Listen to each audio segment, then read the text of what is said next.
Hey guys, this video is going to wrap up our area and perimeter unit, and it's going to cover areas of regular polygons as well as compound areas. So in case you forgot, we talked about this earlier in the school year. A regular polygon is a closed shape. So if something is a polygon, it's closed. So a closed shape with straight edges, so it can't have any curves. And that's what makes it a polygon. What makes it regular is that it is also equilateral, which means all of its sides are congruent. And if all of its angles are congruent, then the weird word for that is equiangular. So what that means is that those are these shapes down here, right? If I have a shape more than just like the basic shapes of squares, triangles, rectangles, those kinds of things, but if I have more than four sides, so pentagon, hexagon, heptagon, etc., then we can find the area of those shapes by using this formula. A for area is equal to 1/2 lowercase a times p. Now, actually, p should be capital. So 1/2 AP. So A stands for something called the apothem. The apothem. You probably haven't heard that before. And P, you definitely have heard of, because we find it all the time in this chapter, is the perimeter. So let's explain what that is. The apothem is the perpendicular distance. That word, when you hear perpendicular, should trigger 90 degrees in your brain. Okay, so it's a perpendicular distance from the center of a figure, to its sides. So there are plenty of apothem in a regular polygon. It's kind of like a radius in a circle, except the only difference is that you'll notice. So if you look at these examples 1, 2, and 3, the apothem starts at the center and it makes a perpendicular intersection, so that 90-degree angle with one of the sides. The only tricky part that the apothem is not, and I'll do it on number 2, so again, the apothem goes from the center to, it makes a 90-degree angle with one of the sides. An apothem does not go from the center to one of the vertices. So something like this is not the apothem. So many people are like, oh, it's kind of like a radius. And yes, that is true, but I don't want you to confuse where it has to land, okay? In order for something to be an apothem, it has to land on one of the sides of the shape at a 90-degree angle. So let's do some examples here. 1, 2, and 3, I just want you to find the areas of these regular polygons. So the formula is very simple. Area is equal to 1/2 times little a times capital P. So our job is to figure out what the apothem and the perimeter are. So since we haven't drawn an example, I do want to label. We know for a fact this segment right here is the apothem because it goes from the center of the shape and it makes a 90-degree angle with one of the sides. So as I substitute that value in for A, not big A stands for area. So area is equal to 1/2 times, we know the apothem we just said is 14.5. So 14.5. And the perimeter is going to just be the distance all the way around the shape. So we can go off to the side to find P. So let's see, we got 1, 2, 3, 4, 5, 6, 7, 8. This is an octagon. Let me write that first. Meaning it has 8 sides. So our perimeter, we can add 12 plus 12 plus 12 plus 12, yada, yada, 8 times. Or if you know one side is 12, because we know it is a regular polygon, and we know all 8 sides are the same, so then we can multiply 12 times 8 and get 96 units, right? I don't give you inches, meters, or anything like that, so just mean 96 units. So then we plug in this for perimeter times 96. When we multiply these three things, 1/2 times 14.5 times 96, you can type that into your calculator exactly as you see it, or you can use 0.5 for 1/2 as well. So if you type that in, you should get 696, because we're dealing with area square units, or units squared. Okay, number 2, what kind of shape do we have here? Well, if we count the sides, there are 5, which means we have a pentagon. And we know the formula is going to be the same no matter the shape, as long as it's regular. So again, we know the apothem is there. So I'm going to go ahead and find the perimeter first. That's going to be the part that's going to take some work. I know one of the sides is 7.5. And because I know it's a pentagon, I can just multiply that 7.5 times 5, which will give us 37.5 units for the perimeter. Okay, and then when we plug in that to the area formula, so if area is equal to 1/2 AP, it's going to be 1/2 times the apothem is this segment right here. It starts at the center, makes a 90-degree angle, so it'll be 5.1 times the perimeter, we said was 37.5. And then when we type this in our calculator, again, it's okay if you use 0.5 instead of 1/2. It's one less fraction set of parentheses you have to worry about. When you type that in, you'll get that area is 95.625. Because we're dealing with area, it's measured in units squared. Number 3, if you count the sides of this shape, I'll give you a second to do that. You'll notice the shape has 9 sides. We call a 9-sided shape a nonagon. Same formula as the other two, A equals 1/2 AP. So we'll go ahead and find the perimeter first. We know one of the sides is 12. And we know that there are 9 sides. So 12 times 9 means our perimeter is just 108 units. And then to find area will be 1/2 times the apothem is here. It goes from the center point to, makes a 90-degree angle at the side, so it'll be 16.5 times the perimeter, which is 108. Substitute in these or plug these into your calculator, and you'll get that the area is going to be 891 units squared. Okay, so that is how to find the area of regular shapes. So shapes beyond the basic, kite, rhombus, square, trapezoid, all that kind of good stuff, and shapes that have more than 4 sides. So the last thing we're going to talk about is something called compound area. So, in English, if you have something like a compound sentence, it means that you literally have 2 complete sentences, what could be separately complete sentences, but we put them together with a conjunction, right? 2 independent clauses that could stand alone, and you tie them together with the word and or but or nor or something like that. So in math, a compound area means I'm going to give you a shape, and if you look at these shapes down here, they're not conventional shapes.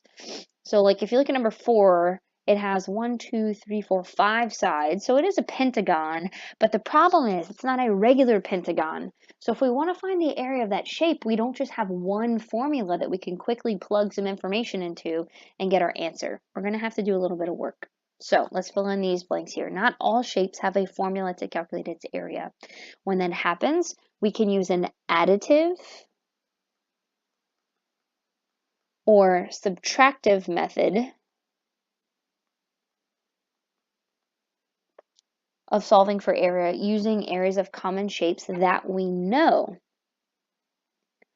So the idea is we may not know how to find the area of this weird looking pentagon, but we do know how to find areas of smaller shapes that we could break this up into. So there are lots of different ways to do this, okay? And I'm just going to show you a few examples, or I'm going to show you one way to do it, but please know that there are a bunch. The first thing that you could do for number 4 is you could draw a dashed line like this, and you could break up your shape into this rectangle up at the top, and then this bottom shape is a trapezoid. You do know how to find the areas of those two shapes. So you could break it up into those two shapes and then proceed, find the area. I think the easier way, if given the option, is if we break this up like this, if we draw this segment right here, and we break up the shape into a rectangle. So I'm going to label this shape 1, and a triangle if I label that shape 2. And then your goal is, if you find the areas of these shapes independently, we can add them together to get our total area. So let's do that. I'm going to do shape 1 first. Shape 1 is the rectangle. Now, the hardest part about these is not getting confused with what numbers you need and what numbers don't have anything to do with your shape. So let's recap. The area of a rectangle is base times height, or you could use length times width. It really doesn't matter. And so the key here is, and I'm going to highlight our rectangular shape. So the key is I need the length times the width, or the base times the height. Notice that 7 on the bottom stands for this entire length here because it's in the middle. So 7 stands for the whole thing. So 7 is not the bottom part of that rectangle. What we do know is that if you look at the top part of that rectangle, that's also considered a base, that is 4. Okay, so I know that the base of my rectangle is 4. And remember, base and height have to intersect at 90-degree angles. So why did I just say 4 and write 5? Okay, base is 4. And then it's because the height is 5. Not 3, right? 3 only represents this small portion here of the larger shape, but the full rectangular measurement is going to be on the left side because it spans the whole way, which is 5. So then 4 times 5 is 20. They give us inches, so we're going to write our answer as 20 inches squared. So that's the area of just the rectangle. So I'm going to circle that so I can hold on to that. The second thing we need to find is what is the area of this section 2, which is a triangle. So you'll look at your reference sheets. We know that the area of a triangle is 1/2 times base times height, or base times height divided by 2. Now, you don't use the same base and height as you did for the rectangle. You treat the triangle as its own separate problem. So I'm going to highlight it in green. So I need the base and the height of my triangle. So remember, base and height have to intersect at 90 degrees. Well, the only 90-degree intersection that I have is this one right here.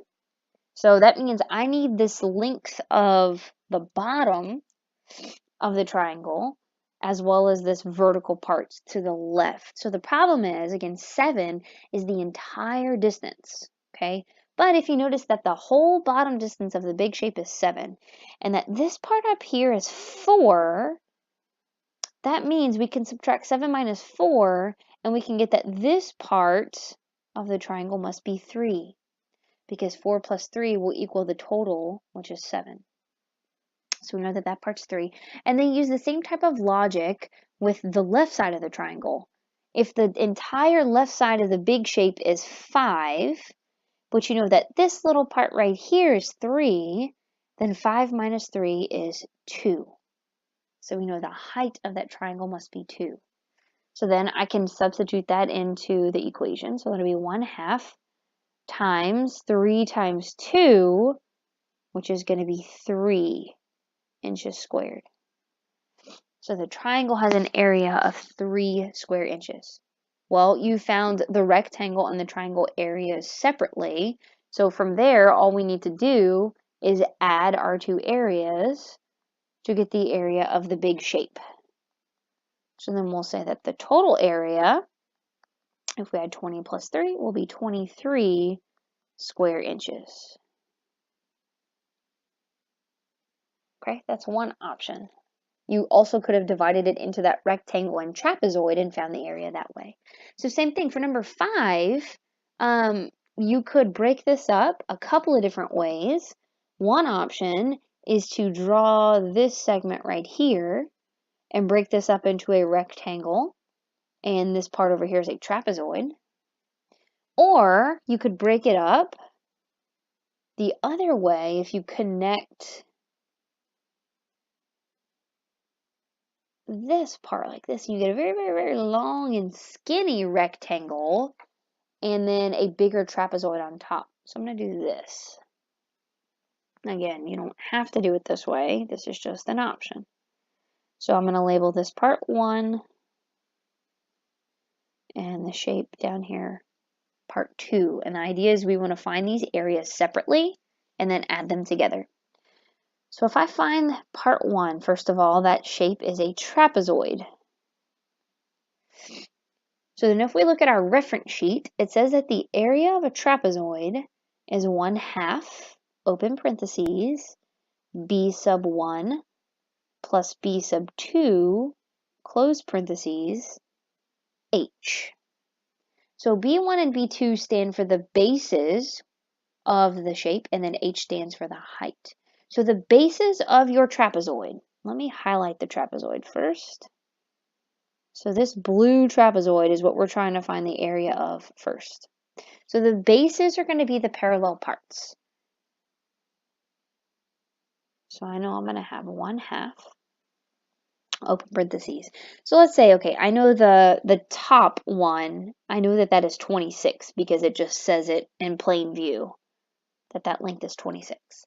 The bottom length, even though I don't have a number written exactly on my blue segment here, I know that it's also 39 because it's the same length as the bottom of the very, very, very big shape. So that'd be 26 plus 39. And then the height of the trapezoid, you have to be very careful here. The height that intersects at 90 degrees, so here's my 90-degree angle of the trapezoid. So the confusing part is some people may put that 18 there, right? But 18 stands for the entire length of the big shape, not just the highlight blue that we need. So if you use this number over here to the right that says 4 meters and say that, okay, I know that this tiny segment over here is 4 meters as well, then we will subtract 18 minus 4 and get 14 for the actual height of the trapezoid. Okay, and then we just need to simplify this to get the area of the trapezoid. So that'll be 1/2 times 26 plus 39 will be 65 times 14. And then if we substitute or plug in our calculator 1/2 times 65 times 14, then we will get an area of 455 meters squared for just the trapezoid. Okay. Secondly, we need to find the area of just our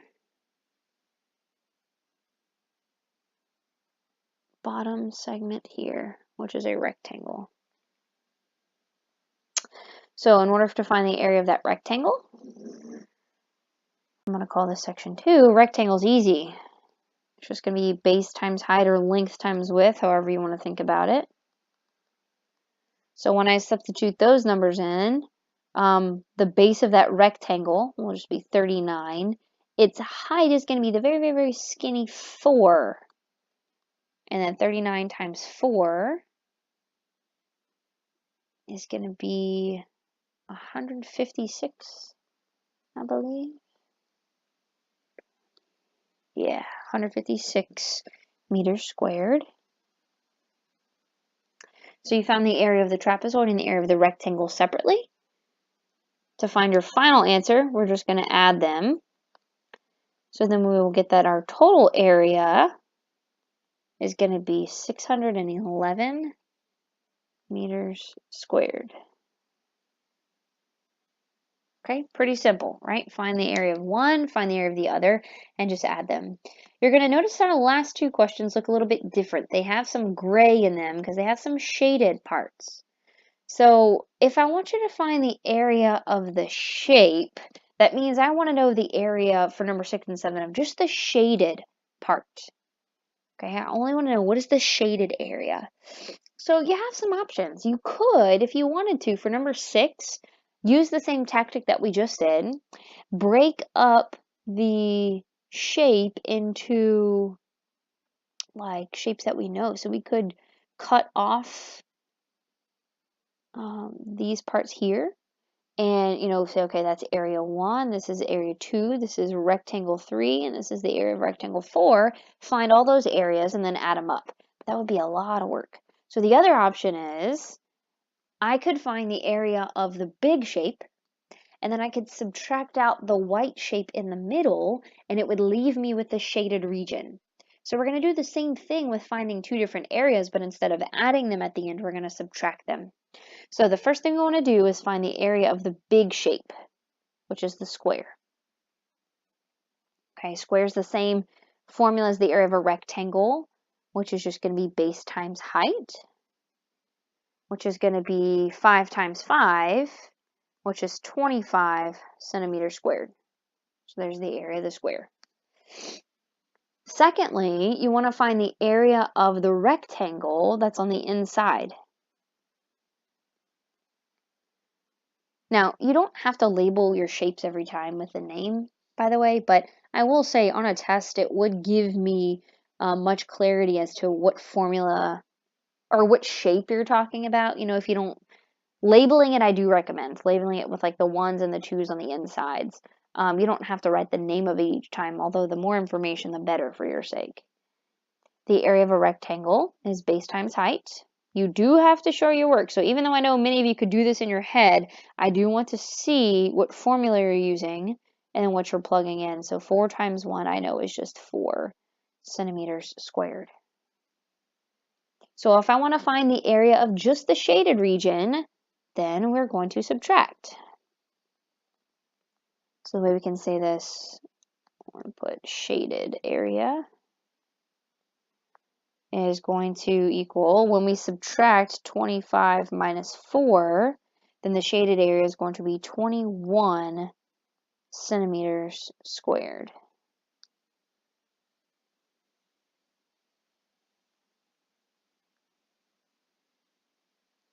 Okay, last question. Same idea. We want to go ahead and start with finding the area of the outside shape first, the big shape.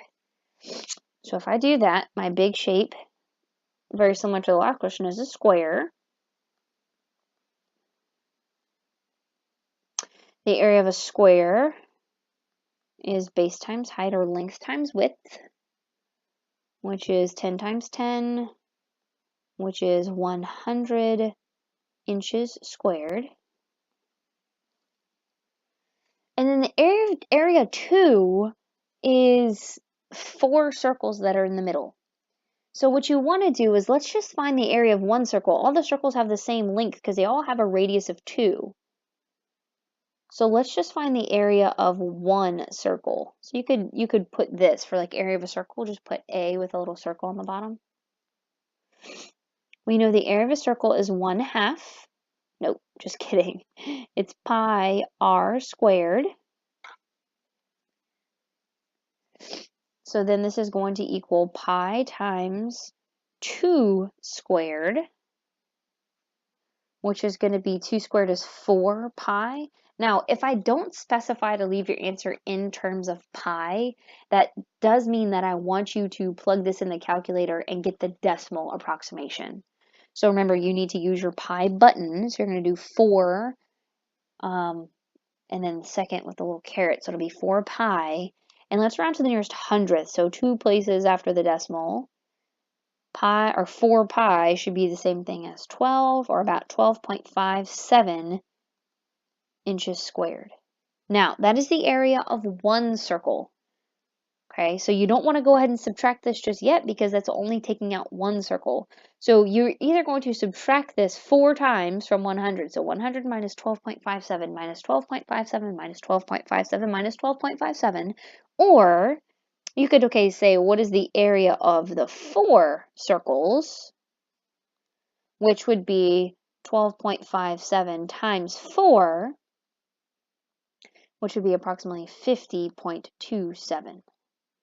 Okay, so then if that's 50.27 square inches for all four, then when we subtract those two numbers, you'll get 100 minus 50.27. You get that the shaded area is approximately 49.73 square inches.